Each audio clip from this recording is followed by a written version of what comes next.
I'm heading to an outstation near the Daly River for an appointment with a remarkable native fruit, the Kakadu plum. And the more it's researched, the more extraordinary it's proving to be. Behind the scenes, a few dedicated local entrepreneurs have been working to push the plum onto a bigger stage. One of the people at the centre of it is traditional owner and businessman David Hewitt. From the Marathil language group. I'm a traditional owner. Sometimes we're called TOs. There's something about country, it's pretty strong. It draws you back to it for some reason. I think it's the old people calling you back.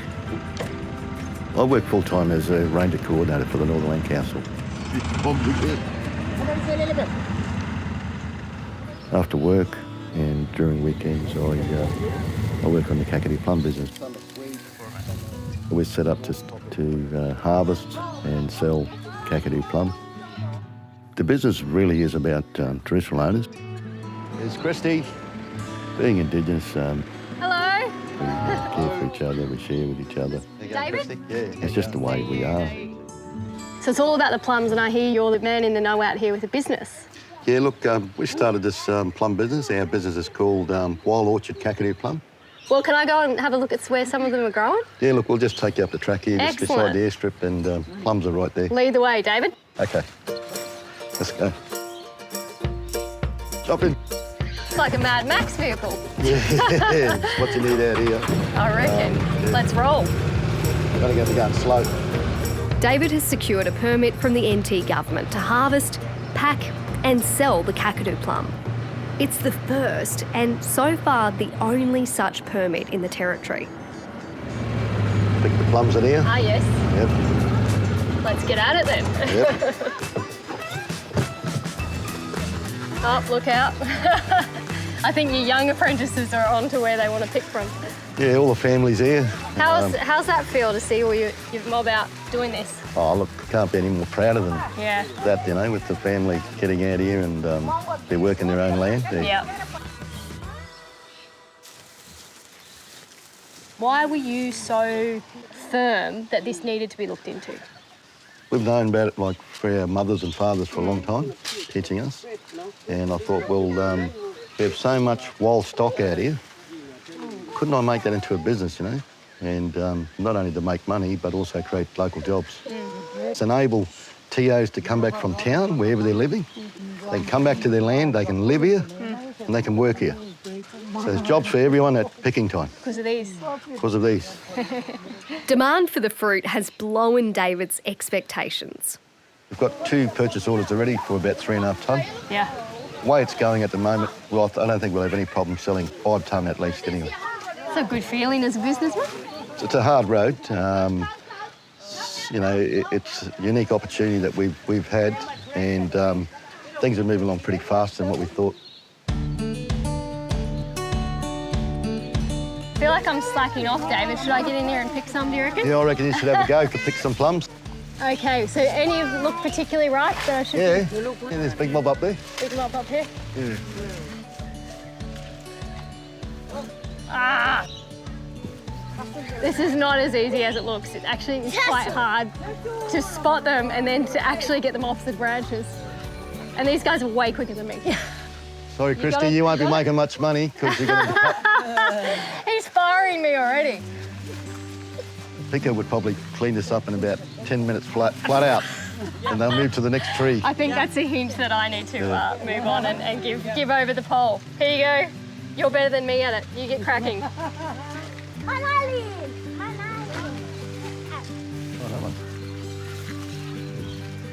It could be a little bit more riper, that one, a little bit more softer. It's nice though. It's so tart. Like it's like appley, limey. If I was feeling sick, would I suck on this? This is bush medicine.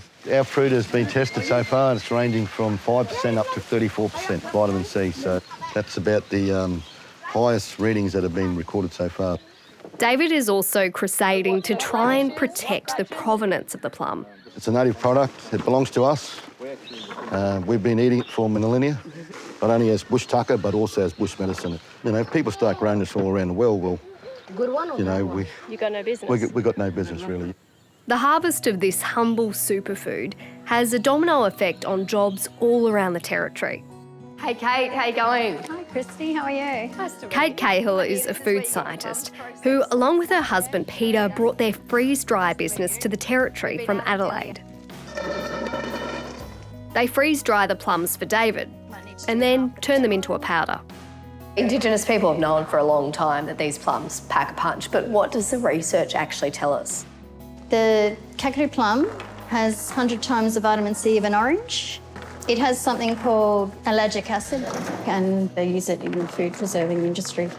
So why is it so important for someone like David to be able to bring his plums here? It gives him the option when he's talking to buyers, oh, I can actually sell you the powder.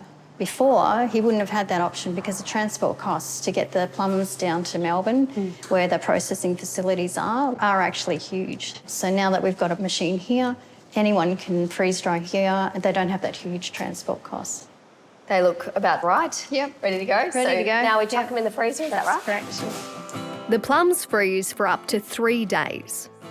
So we've got them frozen and all that nutrients locked in. What happens from here? So now we put them into the milling machine and turn them into a powder so that they're easy to transport. Turning the plums into powder also makes it simple to use as a natural preservative, as well as add flavour. Whoa! All those little plums have turned into that. It's back to Darwin for the plums' next stop. Inside this building, apart from the expected pollies, there's another energetic champion of the Kakadu plum, who's working alongside a few of her trainees. So we'll bring all those carrots out, put them over there on the bench, and we'll wash them first. Karen Sheldon blew into the NT in the late 1960s and spent the next 50 years developing her understanding of Indigenous culture and territory flavours. She runs a catering for Darwin's Parliament House, as well as a training business for Indigenous students. What are we making? We're making our Aussie beef stew. Sounds delicious. We've had an order to send out to communities today. We have to send them some of our Aussie beef stew with our Kakadu plum in it. Yep. And they want some of our butter chicken and some fried rice. Wow, full order. Community staples, and they distribute them to all the stores out in Arnhem. Earl White is a third-year apprentice and grew up understanding the value of native ingredients. Do you work with the Kakadu plum much? Yes, we incorporate in a lot of our meals. Yep. It preserves, lasts longer. Do you like knowing that you're working with native foods as an Indigenous Oh, yeah, person? definitely, yes. It makes me feel proud to be Aboriginal. And not just that, Australian. And we've got a lot of native ingredients out there, spices and herbs, that should be incorporated in everyday meals. Here's the So now stew. we're just going to add it. So we've got our Kakadu plum ready to go in. You can do the honours there. Here we go. Just sprinkle it evenly. Like across. fairy dust. Yeah. Whoa! Yeah, There's the make magic sure ingredient. Back at Daily Outstation, the Kakadu plum has returned in the stew made by Karen's apprentices. I brought some meals back for you Oh, great. from Karen's kitchen. Yep, give you a hand. David, Kate and Karen are all bound together by the potential of this wild plum. But beyond its nutritional value, it's clear what's really driving them is the plum's capacity to create lasting local jobs. Well, the Kakadu plums, it's created more jobs here, so therefore we have more TOs sitting down on community. Therefore the shop has more customers, so everybody benefits. So more jobs with the plum business, more jobs in the community, more people need to shop. We're all working together as a community. It can only get better and bigger with more programs like what we're doing now and more promotion. Like I say, the world really doesn't know about Kakadu plum. You're going to make it know about it, aren't you? Well, we're going to try. We're going to give it a go.